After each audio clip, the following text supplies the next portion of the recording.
Evening. Nice to see old friends and new faces. Thank you for coming. This is the first time ever we've had a second meeting in a month, and look how well we're doing. We're going to run out of seats here. That's Brian's fault. I want to first of all mention we are a membership group that doesn't charge anything to come to talks, which is the main thing we do. But we'd still like you to be members. And we have member forms in the back, and it's $10 for an individual, $15 per couple, and $25 per patron. We also have lists of our remaining speakers this year. And next, on the 12th of April, Vinnie Clark, who actually lives in Somerset, will be talking on the University of Pittsburgh, which I've been trying to get a talk on for the last 8 years. So now we're going to have that. And Al Mann, I don't see him here tonight, but who is head of the East End East Liberty Historical Society and who was a petroleum engineer in his time, is going to talk to us about petroleum, the oil history of this area, to be followed next fall or winter by a talk on Marcellus Shale, which I'm working on, so that we can cover the oil field. So we're here every Tuesday, the second Tuesday of the month till July. So please keep coming to our talks. I've been president of this group for a long time, and for a long time it's been kind of lonely. We've had a treasurer, she's not here tonight, and me. And we decided that it's time to broaden the web staff. And a web staff. And a web staff. Who's really president without a title? Okay. We've decided to broaden the membership, and you know her because she's been with us for a long time, but I'd like to introduce Betty Connolly tonight, if you could stand, please.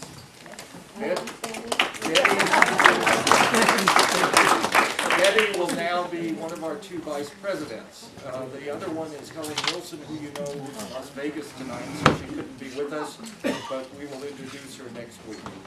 So tonight, Brian O'Neill is with us, and we're very happy about that. Brian from Long Island, went to Syracuse. I think he's been in the city since the 80s, late 80s. Worked at a Tribune Review and then the Post-Gazette. At the Pittsburgh Press.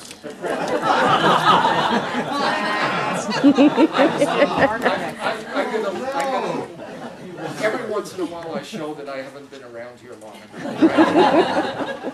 Okay, at any rate, Brian's going to talk about a book which he points out is in its fifth printing, and is the biggest seller by CMU Press ever. But before Brian speaks, we got a little surprise for you. April 28, 2002, we're going to talk about Brian's history. Brian was at the PNC Park one night, and he tried to catch a foul ball, and he missed. And he wrote a column the next day. What he does not remember is that he remembers probably that there was a little email with someone about the ball later, right, and someone called. What he doesn't know is that I'm the one that called it. And tonight, 9 years later, we are going to present you with the baseball.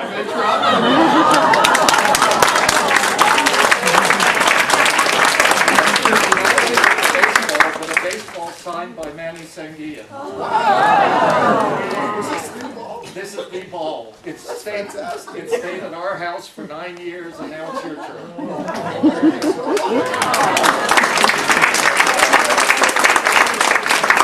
Now you are. All right. Wow, that's fantastic. You know, I got booed that night. I dropped this ball, and I don't blame the fans at all. They paid good money to come to a game. They don't want to see a guy drop the ball in the aisle.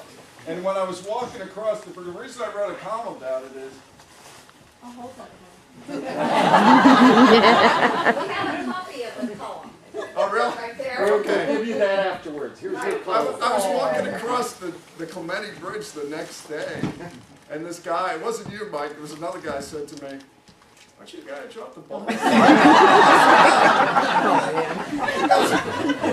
So, but I have seen I've seen, it's like the old wide world of sports. I've seen the thrill of victory and the agony of defeat. At Three Rivers State, this happened at PNC Park.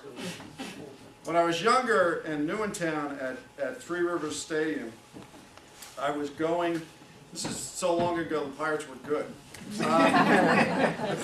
So they had Bonds and he was skinny. And a very long time ago. And I was going to my seat, and I had a kielbasa in one hand, and for some reason, I didn't have a beer yet, which is, the odds of that happening are pretty slim.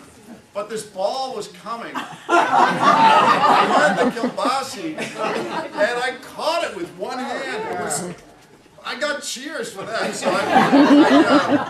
and my girlfriend at the time, this was when I was single, she didn't see any of it. I came with the ball. She said, "You brought that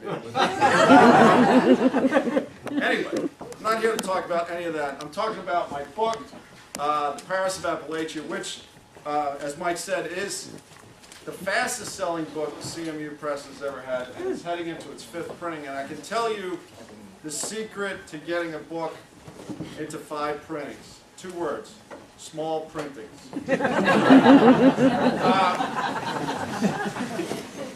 Okay, this is the cover of my book, and I love this.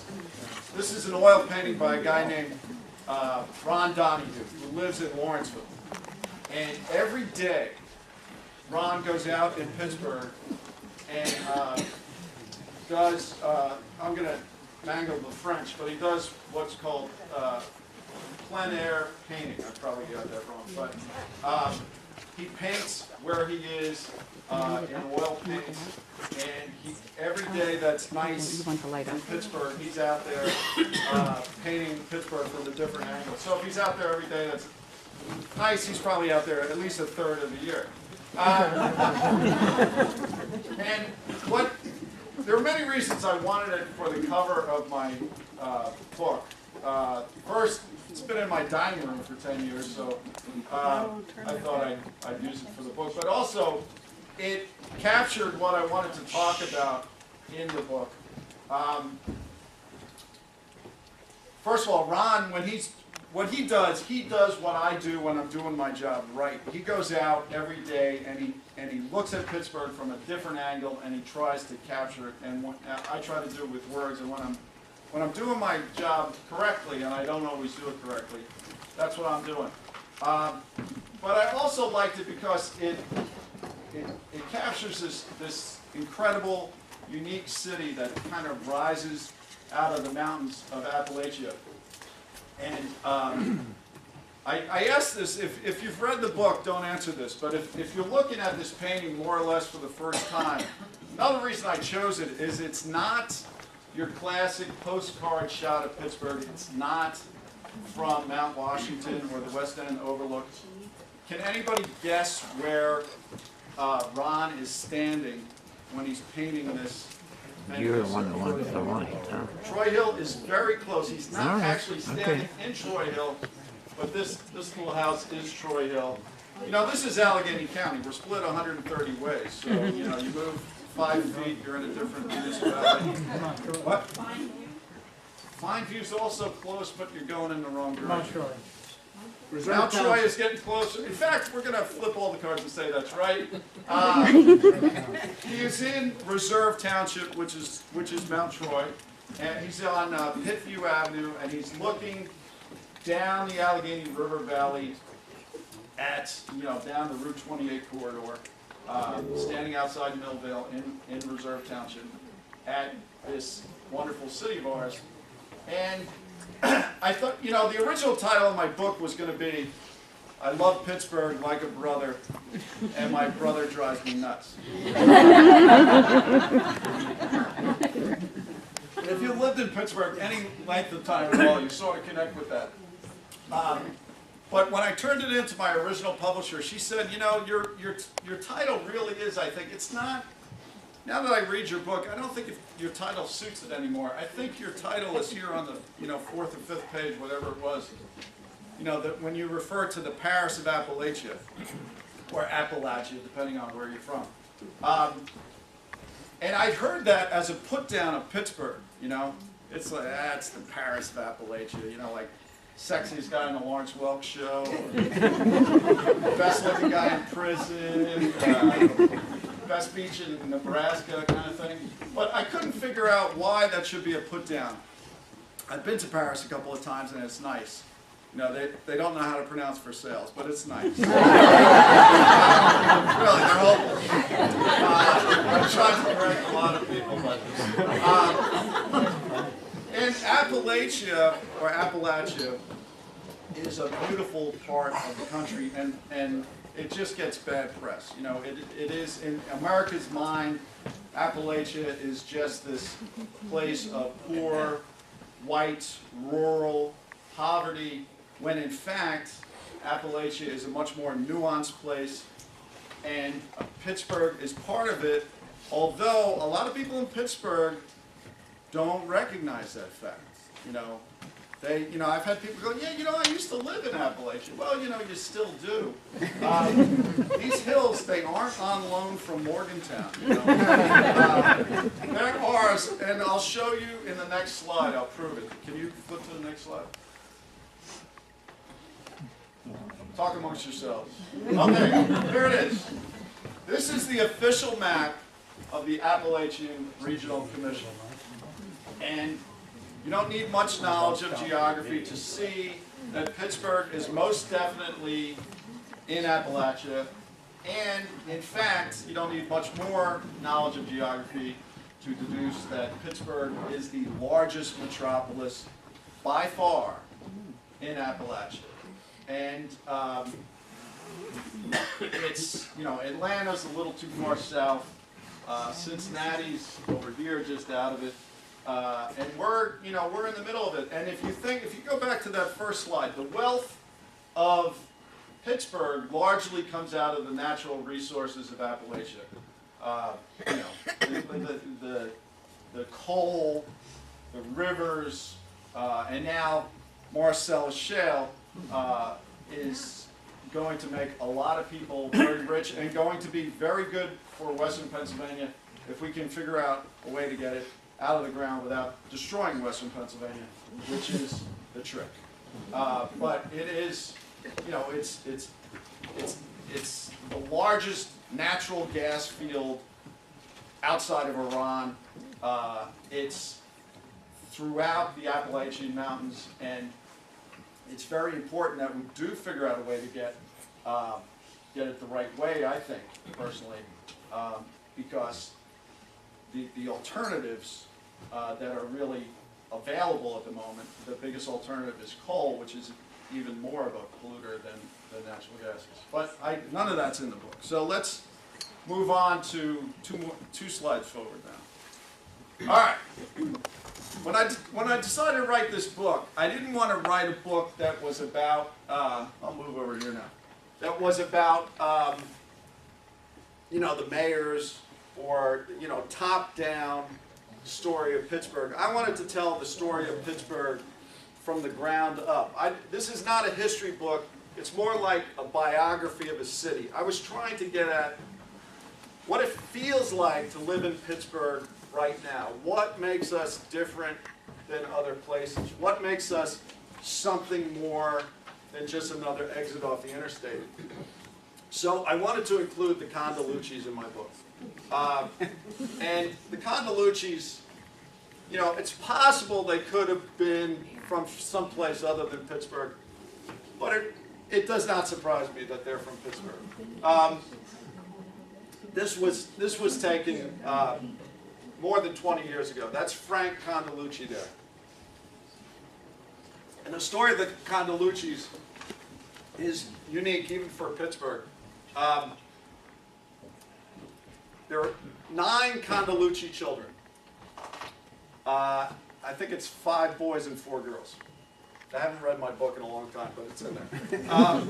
And in 1944, Sam and Sinbad Condalucci. Sinbad Condalucci. If that isn't one of the greatest names of all time, I'll suggest you.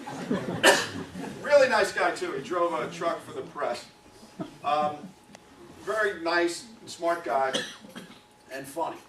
And in 1944, he and his brother Sam made this handshake deal with a doctor, and they bought, I think it was 3.5 acres outside of McKees Rocks where they were living in Stowe, on this hill in Stowe Township, right outside of McKees Rocks.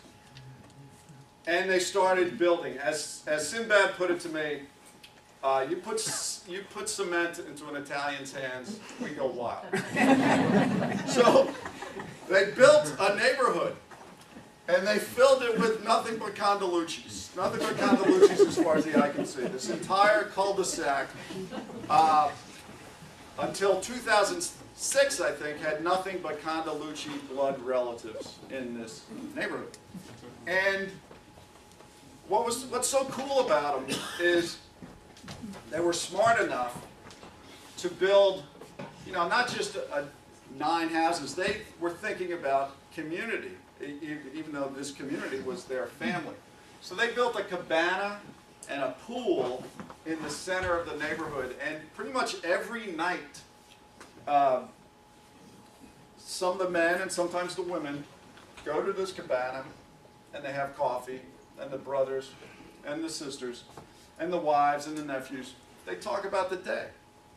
And I thought this was just wonderful. And when Al, who travels in his job, talks about this, people are back, in the 21st century, this is still going on, and it's unusual even for Pittsburgh. But the thing that makes it sort of exemplary of Pittsburgh is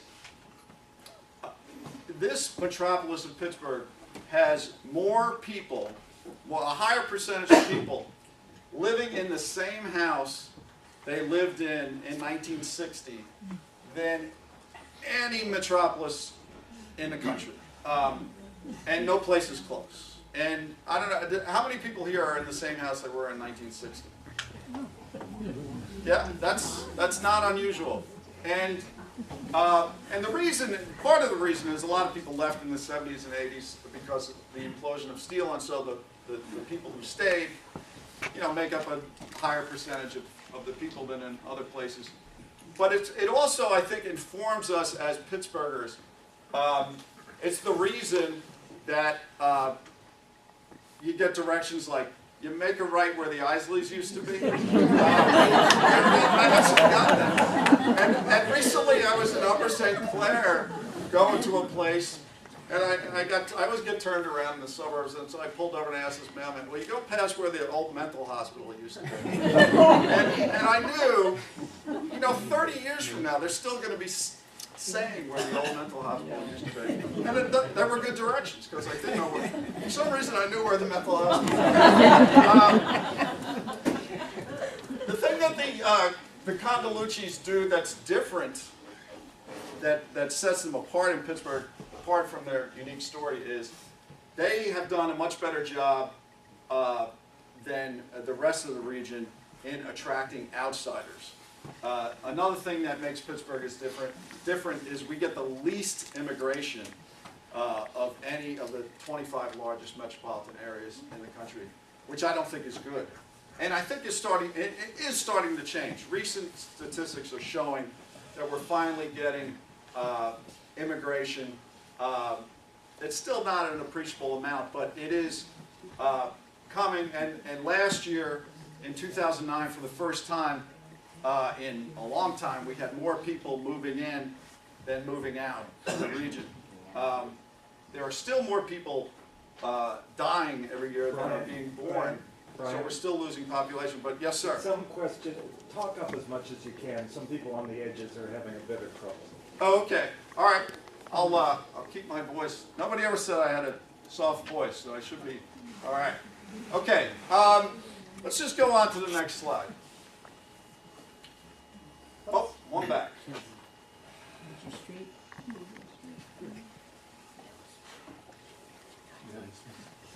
All right. This is my street on the north side, Beach Avenue. It's actually, in Pittsburgh, we divide, what do we have, 88 neighborhoods or 90 neighborhoods, I think it is. and it changes. Like in my part of the north side, I live in Allegheny West, which is the smallest neighborhood in the city. It's like 2 blocks wide, 4 blocks deep, honestly. And it's more commonly known as over by the community college. That's what most people call my neighborhood, but its official name is Allegheny West. And Dan Rooney's our most famous resident, and a very nice guy. But you know, it's filled with these old row houses that were built in the 1870s, and it's really a great neighborhood. I love it there. My wife loves it there, and my 2 daughters, who are 11 and 13, they love it there too. And I wanted to put it in the book because the North Side has such a bad reputation in Pittsburgh. A lot of the other media cover the North Side kind of the way they cover Baghdad. You know, if there's a shooting, if there's a siren going off, they're on it. But the real story of the North Side, like the real story of most neighborhoods, is that most people get along and they live pretty interesting lives. And so that's what I try to do in my column, and that's what some of that I tried to get in my book. You know, I'm originally from New York. I grew up on Long Island, and what I talk about in the book also is I call Pittsburgh the third bear of cities. You know, not too big, not too small, not too hard, not too soft. It's kind of just right. You know, I spent 10 years after college in Roanoke, Virginia, which is, if you go due south from Pittsburgh on the same longitudinal line and you come out the other end through West Virginia, in Virginia, that's Roanoke's right there in the Blue Ridge Mountains. And I really liked living there. I was there and also in Blacksburg, Virginia for about 9 years. But there were all these things I missed about New York. You know, I missed Major League Baseball, and then I came to Pittsburgh. That was kind of ironic. But you know, I missed universities. I missed live theater. I missed museums. I missed corner bars. I missed people who understood that St. Patrick's Day is a holiday. And then I came to Pittsburgh, you know, and it had all those things I missed about New York, but it had a sensible pace of life. And you know that this is what draws people to Squirrel Hill too, from all over the country. You know, I have a couple of friends in the Orthodox community, and they say Squirrel Hill's, you know, kind of nationally known because it's a walkable neighborhood, and Pittsburgh is still blessed with a lot of neighborhoods like this because we were built up before World War II when they stopped making neighborhoods like this. You know, neighborhoods like this are now illegal in a lot of the country. When you know, most of what we've been building since World War II, you separate the commercial from the residential. There's a place in Cranberry that I mentioned in the book. And obviously, a lot of people like living in Cranberry, and I'm not saying they're wrong, but what blew me away in Cranberry when I went one time, there's 2 places in Cranberry where it's illegal to walk across the road in any direction at any time. It's true. If you go to these 2 intersections at Route 19, there are these, you know, symbols of a guy walking and a slash through it. So if you reach this intersection without your car, you gotta go back and get it, or you're never gonna get to the other side. Which is, you know, how did we get this way? And the most mind-boggling thing about it, and the most bothersome thing about it to me is I was with a guy who had, at the time, about a 12-year-old son. And on the other side of Route 19 was this fabulous playground. But it was illegal to walk across Route 19 to get to it. So every kid on this side of Route 19 had to be driven to the other side of Route 19 to go to the playground, which is ridiculous. And, you know, America has spent too much of its time building neighborhoods like this There's another story in the book about a guy who put a basketball hoop at the end of his driveway in Bethel Park, and everybody in the neighborhood was allowed to use it and was using it until, you know, somebody called the Too Much Fun Division. And, you know, they came in and threatened him with $500 a day fines until he knocked it down, and he wouldn't knock it down, and finally they changed the law in Bethel Park so that it's okay to have a basketball hoop that everybody can use at the end of your driveway. So anyway, I get into these things in the book because I really love the things that Pittsburgh has. And when I say Pittsburgh, I mean the region. I don't just mean this little city of 55 square miles. And if you go to the next slide, I'll tell you some of the things I worry about for Pittsburgh. This is Manchester on the north side in 1937. And, you know, it's the height of the Depression, so keep that in mind. But it seems like a fairly prosperous street, reasonably prosperous, you know, middle class, working class street, commercial street in 1937. I don't know what time of day this is, but, you know, there's an Isley's, okay? There's a drugstore. There's cars on the street at a time that a lot of people didn't have cars. So, you know, you could see, you can imagine if this were the present day, it would not be unlike Murray Avenue. It would not be unlike Carson Street. It would not be unlike Butler Street in Lawrenceville. Unfortunately, it no longer exists.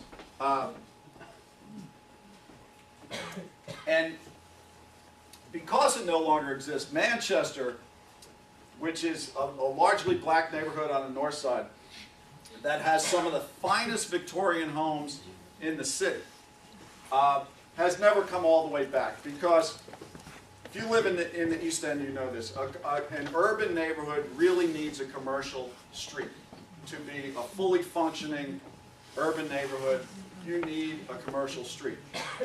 Well, this is what happened to the commercial street in Lawrenceville, in Manchester, and it happened in other places on the north side too.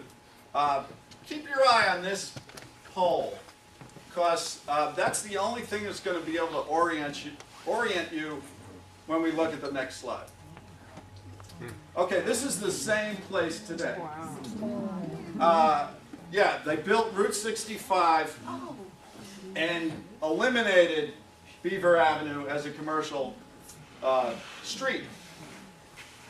And you know, this was the plan in the 50s and 60s, and this is the way, not just Pittsburgh, but this is the way America decided we ought to live in the 50s and 60s. This was the thinking all over.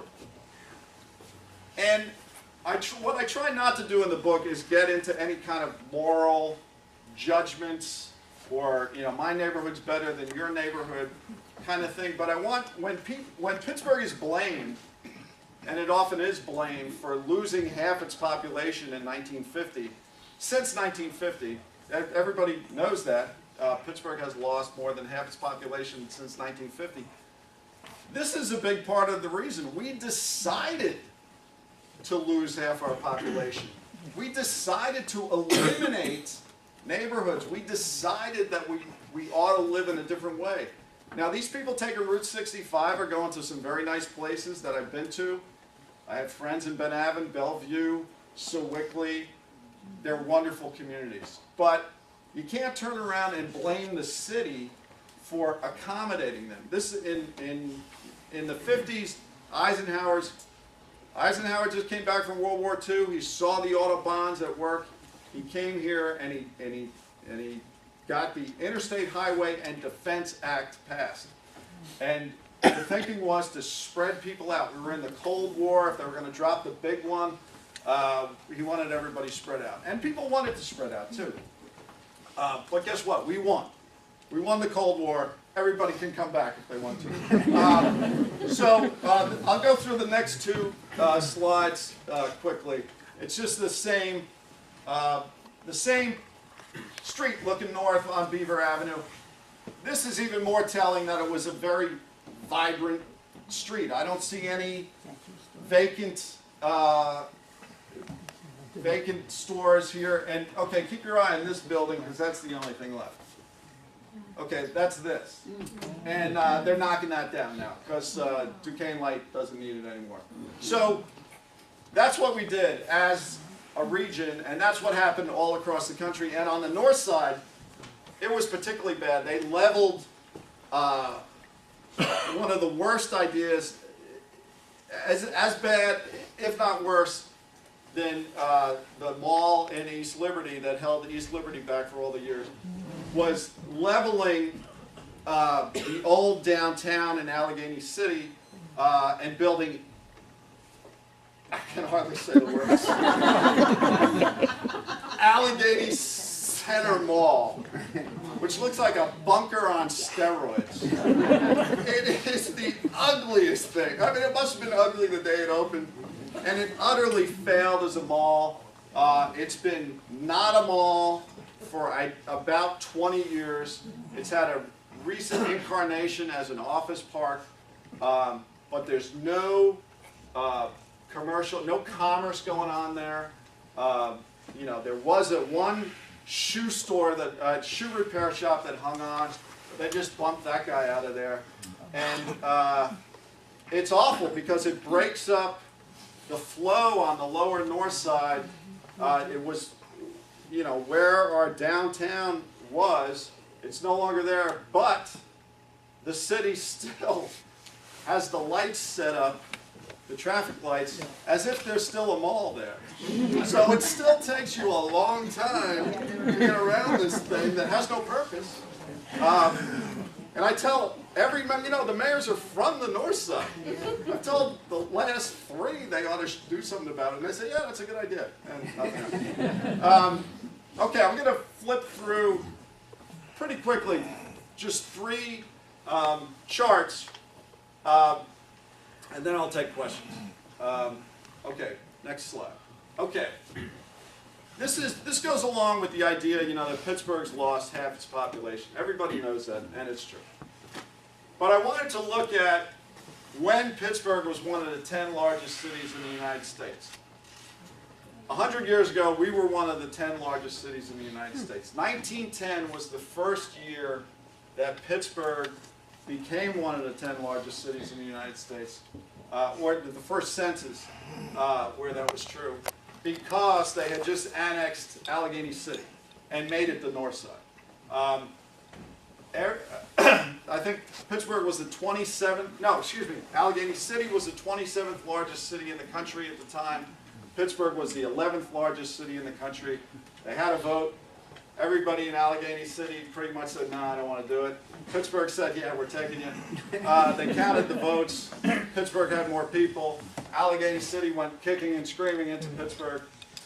And you'll still find people in Pittsburgh that talk about this vote with the same fondness that people in Atlanta talk about Sherman. But I put it up here because this shows that cities in those days were all pretty much the same. They were densely populated places. Pittsburgh had almost 13,000 people per square mile. And it didn't really stand out in that regard. It was, you know, kind of in the middle. New York had more people per square mile despite having recently annexed the 4 boroughs that aren't Manhattan. You know, my father was born in 1910, and he told me when he was a kid he could remember farms in the Bronx. I said, get out of here. He said, no, there were farms. And I looked it up. There were like 2,000 farms in New York City 100 years ago. Because Staten Island and Queens in particular had not been built up. So, now we look at today's cities. These at least were the most recent statistics available when I wrote my book. These were the top 10 cities in the year 2000. Detroit has since dropped out of the top 10, and I think San Jose is there now.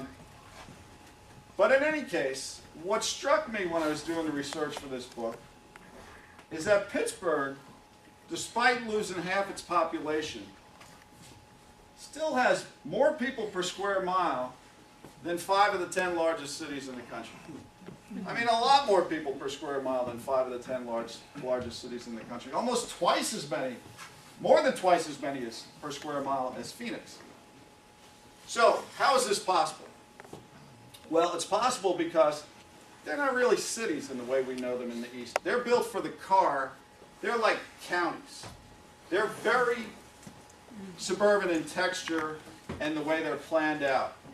There's not a lot of walking going on in these places. There's certainly not a lot of walking going around the corner to, have a cocktail or to go to the bakery or anything like that. So they're different kinds of places. And here's why they are. The next slide. Their plan, unlike in Pennsylvania where annexation is, can't be done basically. The plan in most parts of the United States that have boomed, and by the way, I don't think this would work in Pennsylvania. It's too late for Pittsburgh to do this. In Phoenix, San Diego, Dallas, San Antonio, Houston, they made residents out of their commuters whether the commuters liked it or not. They just kept annexing the suburbs around them. San Diego and Phoenix weren't even measurable in 1910. Now I'm sure Phoenix is more than 500 square miles now. Remember, Pittsburgh's 55 square miles. San Diego's more than 300 square miles. San Antonio's more than 400. Dallas more than 300. Houston almost 600 square miles. LA almost 500 square miles. That's how it's done. So they don't have the same tax issues we have in Pittsburgh. The mayor of Houston could not care less if somebody is shopping within 2 blocks of City Hall. She's got them in 20 miles in every direction. If there's a mall within 20 miles of City Hall, they got them. And when I was doing the research for this book, it occurred to me to look at the malls in New York City. And what I discovered was the malls in New York City in the outer boroughs are actually farther from Manhattan than Monroeville Mall is from downtown Pittsburgh, than any of the malls on the Parkway West or South Hills Village Mall. If we were in another kind of city, those would be parts of Pittsburgh. That will not happen in Pittsburgh ever. It's too late. 3/4 of the population lives in the suburbs and likes living, more or less likes the setup the way it is. We have more police departments in Allegheny County than there are in Montana. In fact, I've more than once in the column urged the police chiefs in Allegheny County, who have a police chiefs association, to form a softball league of nothing but police chiefs. I think people would go to the games. You can have about 8 teams with bench strength. But they haven't taken me up on it. So we got all these, communities. More than half of them have fewer than 5,000 people. And that's the way it's going to be. And I think what's going to happen is that Pittsburgh is no longer really capable of being, we're still trying valiantly to be, to provide all the metropolitan services for a metropolitan area, which we are. But the plan is we're going to pretend we're not a metropolitan area until it goes away. I think in your children's lifetime, the county police department, for instance, will begin doing a lot of the tasks that the city police department does now. When the biggest employers in the region, the hospitals and the universities, which are the economic generators for the region and are very good for the region, the problem is they don't pay property taxes and they don't pay payroll taxes. So the tax base for Pittsburgh really isn't there. And in other places, they fix that by annexing everything so that, if a doctor drives 15, 20 minutes home, gets out of his car and shops in a mall, they still get all his tax money. And I'll show you that in the next slide. This is what Pittsburgh would look like if we were allowed, or we had decided, or we could play the game that they played in the southern United States and the western United States, if we were Charlotte or Houston or Phoenix or San Antonio or Dallas or San Diego. So I asked this friend of mine at the paper to say, what if Pittsburgh was 500 square miles, what would it look like? Well, basically all the land areas of these 5 cities. And as you can see, if we were the smallest of these circles, which is, I guess, San Diego, goes way down to, Upper St. Clair, to the airport, way up into the North Hills and out toward Plum. The smallest of these circles has 900,000 people. In any of these circles, we'd be the 9th largest city in the United States. Not the 51st or whatever, 57th, whatever we are. We are not that different than other places. What's different about us is we're split so many different ways. That's what is different about Pittsburgh. We are actually in good shape. We have to figure out a better way to pay for things, a fairer way to pay for things going forward. And nobody wants to do that because it's boring. It is boring. I'd rather go home and watch, Dancing with the Stars than look at, well, maybe not watch Dancing with the Stars, but then deal with this. I miss that show where they used to make people eat bugs. That was a good one. America's Funniest Groin Injuries, that's the one my kids like. But this is what Pittsburgh really, the Pittsburgh of the mind, the culture of Pittsburgh is closer to these circles than it is to those 55 square miles in the center. And I think Pittsburgh, what's funny about this book is I spent a fair amount of time writing it, and then things went awry, and I was finally holding it in my hands, and when I was finally holding it in my hands, the world's economy had imploded, and when the dust cleared, I realized Pittsburgh's in pretty good shape. Pittsburgh, when everybody else was flipping houses and creating this real estate bubble, Pittsburgh didn't trust any of that. When we bought a house, we basically paid what it was worth. And, that turned out to be a pretty good thing. Some of these other places that we've envied for a long time, like Phoenix, 2/3 of the houses are underwater. And I don't mean literally, it's a desert. It's 2/3 of the houses, the mortgage costs more than the house is worth. In Florida, 20% of the houses are vacant. Las Vegas, this is obviously the most surprising thing of all, that a town built on losers in the desert could fail. But it's in big trouble. And the reason is, a lot of these places are built on the premise that America has been built on for a long time, that energy will always be cheap, and gasoline will always be cheap, and we'll be able to get around. Well, it's not going to be that way anymore, because India and China and Brazil have industrialized, and they need oil the same way we need oil, and they want to turn the key in the ignition the same way we do.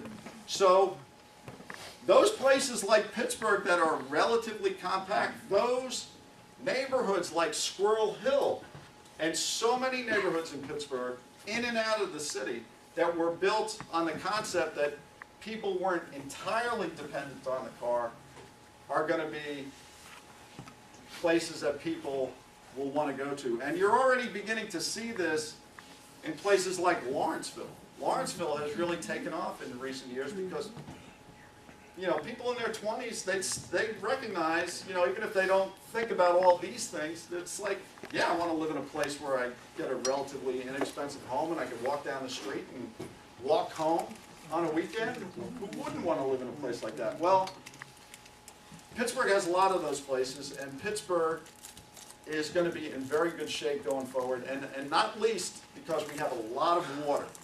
We have a lot of water, often too much water. I canoed in the Mon Wharf parking lot last week, which I can't recommend enough. I mean, that is so much fun. The next time it floods, get yourself a canoe. That was a blast. And it will flood again.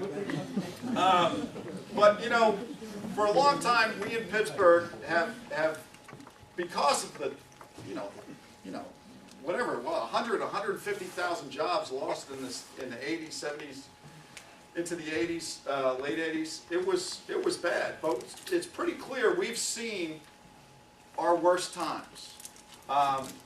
And, you know, there are other cities in the history of the world that have been, and we're probably never going to have as much of an impact on the world as we once did. We'll never be the arsenal of democracy again.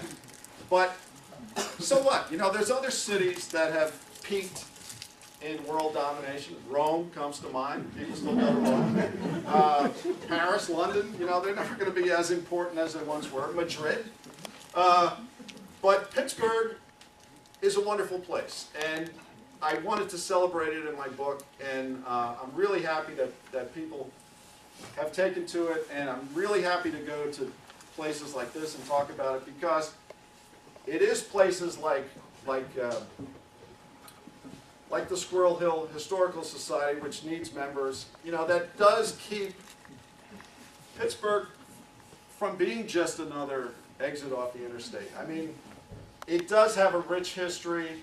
I just had a column today about I went to the Frick Mansion at Clayton. It's, you know, the kind of place where, oh, by the way, that's a Monet, you know. Unbelievable. The stuff that's here, and I treasure it as a guy who's only lived here 23 years, and I know a lot of you do too, or you wouldn't be here. So I'm babbling now, so I'll end it, and I'll take questions if there are any.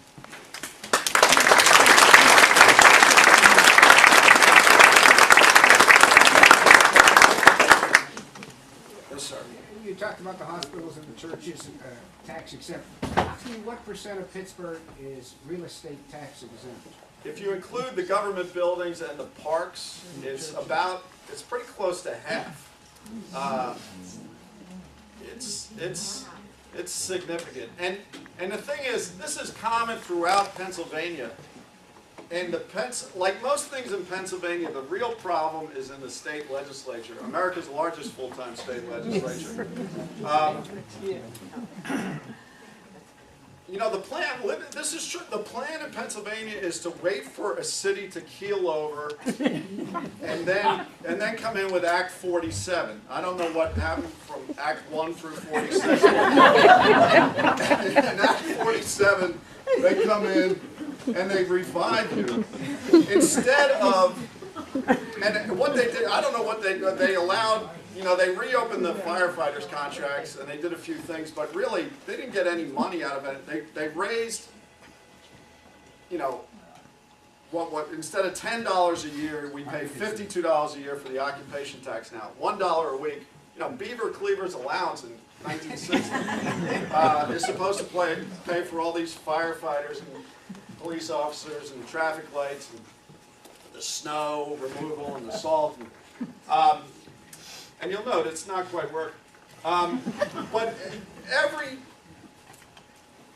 you know, Meadville, you don't have to be a big city. Meadville has a hospital and a university, and the same thing. People move right outside of Meadville, and Meadville, you know, they lay off a cop here and a firefighter there. Gettysburg, big problems. Allentown, Easton, Johnstown, big hospital, you name it. And the legislature refuses to, because all the political powers in the suburbs, and they don't really care. And in fact, when the cities fail, I talk about this in the book, I voted for Republicans for the last 3 mayoral elections.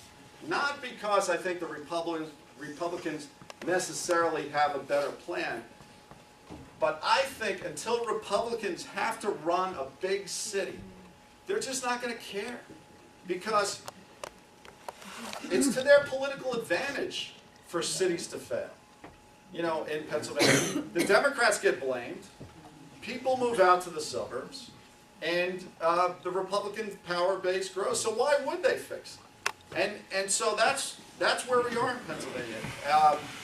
And people don't really understand this. But you know, there's a guy in town, Bill Green, who pretty much said this to me in the book. You know, he said, I've told them just leave the city. You know, let them have the cities because they're built to fail right now. So there's no tax base. Yes, sir. Do you have an opinion about the bill that got proposed today by the Speaker of the House? Yes, I do. That stunned me. You know, if you read my column, I've advocated a long time to reduce the size of the legislature. This wouldn't be some experiment. If you look at states that are closest to us in size, like Illinois and Ohio, that have big cities and rural areas, their legislatures are much smaller.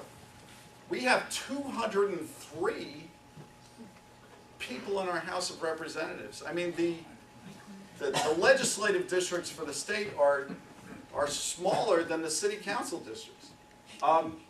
It's ridiculous, and it shouldn't be that big. And there's a bill in the House that was introduced by the Speaker of the House, the Republican Speaker of the House, Sam Smith of Punxsutawney, introduced a bill today to reduce the size of the House by 50 members, make it 153.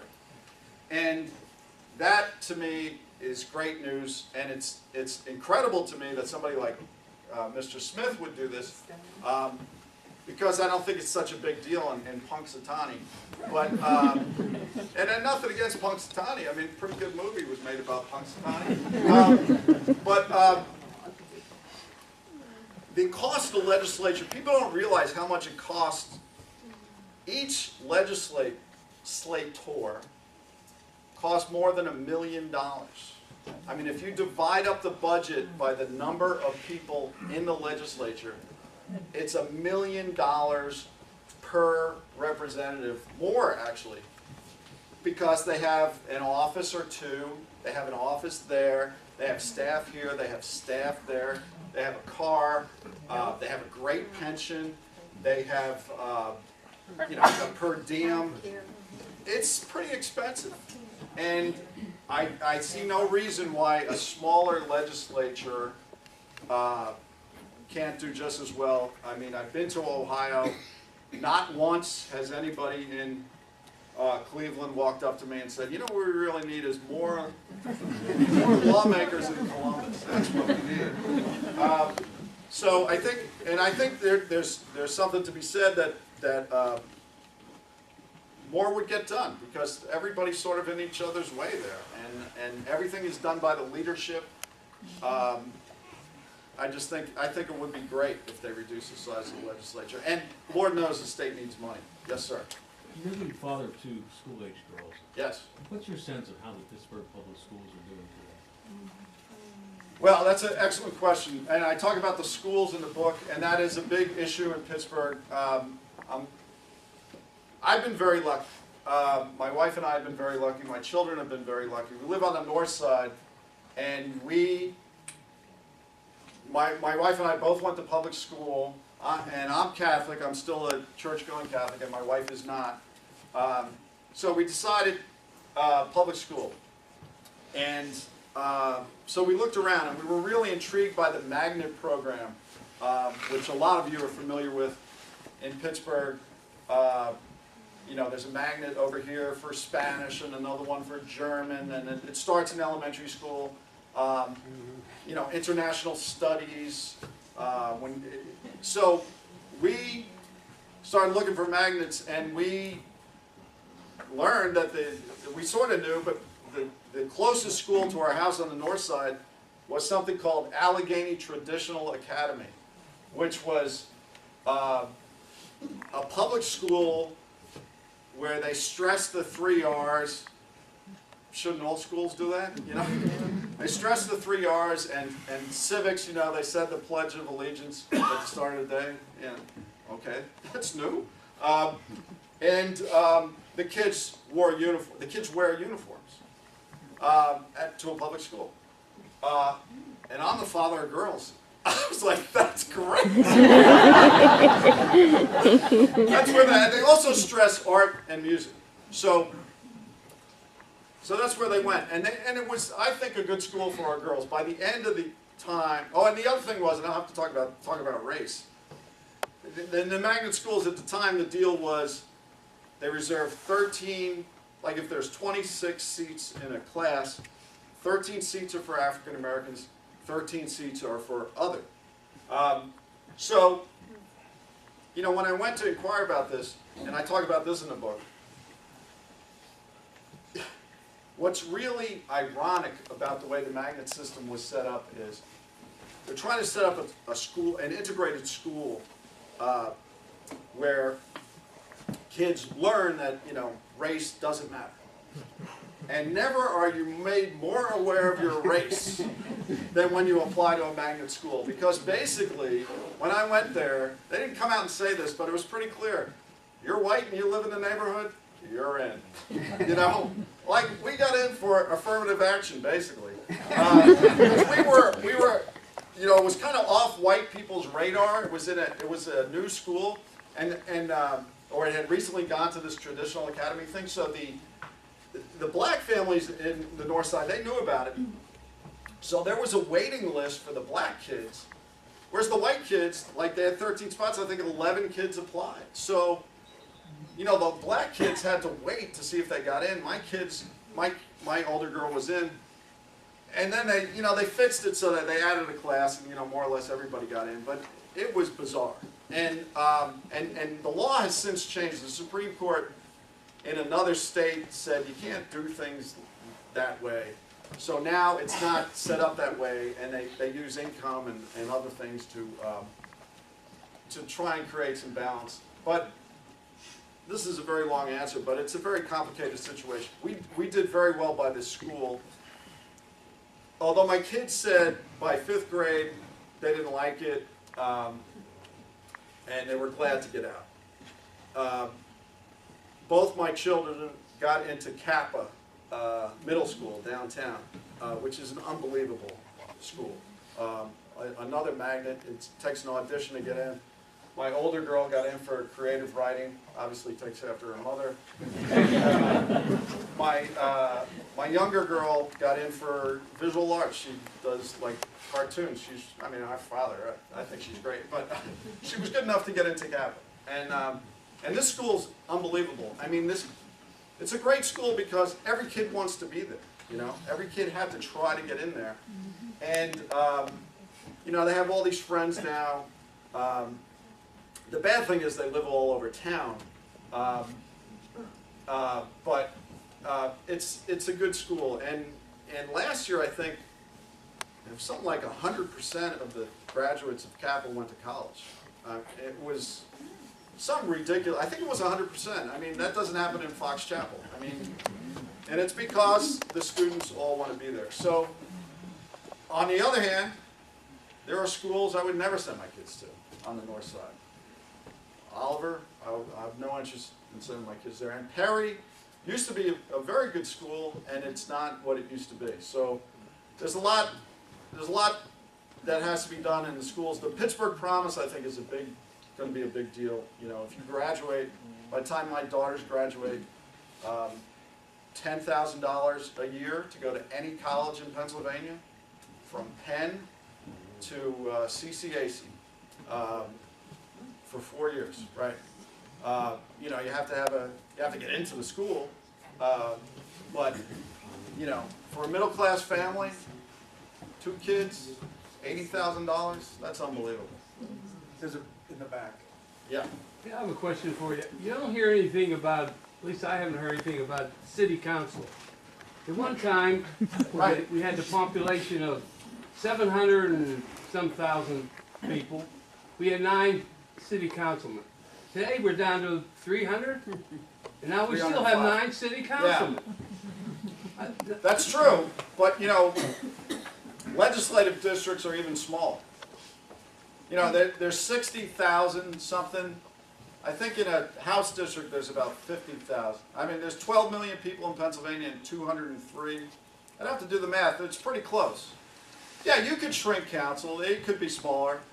You save some money, and it would save some money. It wouldn't be a bad idea, I don't think. But I don't think it's the answer. It's not going to save a lot of money. Every little bit helps. Every little bit helps, though. Yeah, I could get along with. I think Pittsburgh could get along with 6. It has to be an odd number. Yes, sir. Yeah, it has to be an odd number. All right, 5 or 7. Including without the mayor, too. Yeah. Yes, sir. Any sense of how well received the book is in some Actually, pretty well. The walkable life to having to drive everywhere. But people understand that, and I was pretty careful about not. What I find tiresome is like when people say either from the suburbs or from the city and treat the other like they're the enemy, So I think it's been fairly well received. I haven't gotten a lot of complaints, and I've gone, out to libraries in greater suburbia, and people treated me nicely. So. Yes. The Allegheny Center does block the flow of people to downtown. Can the city take that, or would they ever think about taking that? It's still owned by this old man in California, and he has, for some reason, no interest in selling it. There is hope that you all aren't as familiar with the north side as I am, but you used to be able to go from, where that park is on the lower north side where Gus has the ice ball stand, tennis courts, since your dad was a lad. If you go through that park, you used to be able to go straight through to East Ohio Street, where the Park House, pretty good bar, was. It's near where Allegheny General Hospital is. Anyway, you used to be able to go straight through, and then they built them all, and you couldn't anymore. There is a movement on the north side to reconnect that, because you wouldn't have to knock down any buildings to do that, and then have it at least tee with Federal Street, which Federal Street, by the way, which is, Federal North for years was, sort of the symbol of how bad the north side had gotten, the Garden Theater. Evidently, this man had gone into pornography for the principal of the thing. He fought very hard and made a lot of money fighting for his right to put porn on the screen. But that's gone now, and they built these row houses on Federal Street and a new library, and they sold really quickly. A lot of empty nesters who now want to live close to the city, and young couples. So I think my joke about the north side is it's like soccer. It's the sport of the future, and it always will be. Yes, sir. How do you think we can get more tourists here? Should we build a Eiffel Tower instead of a casino? Well, I think people are starting to come here. Believe it or not, if you go to, as bad as the Pirates are, for instance, the Red Sox series, sold out, all 3 games. People are coming, people in New England have been circling that series because you can get a seat for $24 or $27 that costs $270 in Boston. And if you go to any games against the Cubs, the Phillies, the Red Sox, and the Yankees, the Mets, you see a lot of people. The last time I went to a Mets game, this guy's like, "Oh man, you don't know how good you have it here. This is unbelievable. $24? You know where I'd be for $24? I'd be way up there." I said, "Yeah, we haven't had a winning team in 18 years." So those people come for quirky reasons, but they come. If you go to I went at Clayton yesterday when I went to the Frick Mansion. I hear European voices, European accents. If you go to the Andy Warhol Museum, you'll always hear, Italians and Spaniards and people come from it. So you all get these overwhelming number of people, but we've been building hotels for the past 20 years, and we keep building more, and they seem to fill up. The vacancy rate is low by the standards of other cities. And now there's a plan. Have you heard about this? To build a park atop the U.S. Steel Tower? You heard this? This guy used to work at the paper, David Baer, who did the travel column for a long time. He's a zealot for this idea. He has a website, and it's a really cool idea. The top of the U.S. Steel Tower is as big as Point State Park, he says. And it would be the largest, flattest, highest park in the world. And you know, with all this green, green buildings and green things, you take an elevator and you're in this park, overlooking this incredible city. So that sounds like, I'd be chipping $10 to see what happened. I'd love to go out to a park way up, so who knows what it'll be. But I think we are starting to get people in the river, people come, they kayak on the rivers. It's starting to happen. I recognize you. You can see somebody leaning over the side of the building saying, "A little help, please." That's right. That's right. But I wanted to ask you, even a bigger, have you considered even a bigger drain on the economy and the tax base than the size of the legislature or the size of the council or the number of police chiefs in Allegheny County are the school districts? Because those jobs are PhD level. Those are the administrators, the directors of curricula, the superintendents of the schools those are very high level jobs. There's something like 44 school districts in Allegheny. There are at least 42, yeah. Yeah, something like that. Yeah. That's where the real drain is going on administrative jobs to those school districts. Yeah, I tell you, that's a tougher argument, though, because people are more passionate, I think, about their schools than, even if it's right. You don't lose the schools, you lose the districts. Right, but there's like, part of the deal in Allegheny County in America is private schools by other means. You set up your suburbs so only a certain level of income can really afford to move in there, and that's how they like it, So you would have a huge fight on your hands. I mean, the reason I go after the municipalities, that seems to me to be the low-hanging fruit. That would be easier, because I don't think people are as tied to their, they don't go to high school football, Chalfont, which has 700 people, doesn't have a team. You know what I mean? It's not that you're wrong, it's just that the political fight it would take to win that battle, I think, would be a lot harder than shrinking the legislature or combining municipalities. Harder than the possibility of combining municipalities. I have a dream. Thank you, Brian. All right.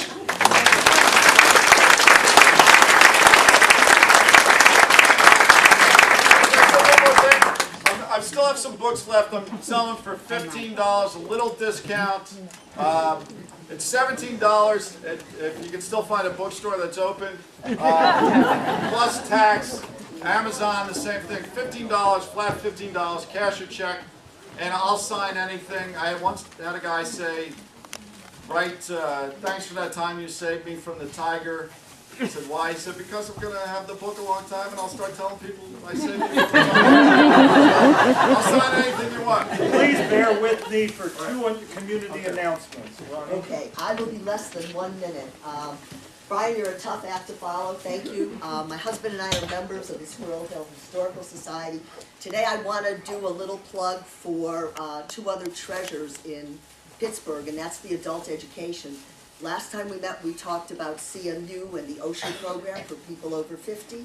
Well, I'm from the other side of the street, which is the Pitt program and the Pitt OSHA program. We are so fortunate that here in Pittsburgh we have 2 adult lifelong learning programs. So, I have flyers in the back and I have some up here.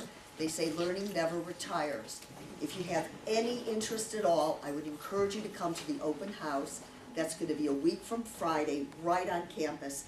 Catalogs will be available, you can meet other people who are in the program, and I'll also stick around if you'd like to spend a couple moments and ask me about the program. So flyers are in the back, please come, it's a very welcoming program, and just another fast plug, in addition to the 5-week classes like they have at CMU, Pitt also allows OSHA members to audit undergraduate and graduate classes. We have no waiting list, and last but not least, we get very cheap tickets through Pitt Arts, where we get to go to a variety of cultural events at the Benedum Center and other places. So please at least give it some consideration. Thank you. Okay, Brian told you how wonderful Squirrel Hill is, and one of the reasons that Squirrel Hill is special is that the community members take care of it. On Sunday, April 10th, we're all going to be at Forbes and Murray to clean up Squirrel Hill, to pick up litter. I have the flyers here. There'll be free breakfast, free gloves, bring your family. We want to teach the next generation to save the planet. So we hope to see you all at Forbes and Murray next Sunday, April 10th, from 9 to noon. This is the second largest meeting we have ever had. Brian likes statistics. Thank you very much. Come to hear about Pitt on April 12th. Join us, and it's great to see everyone. You don't have to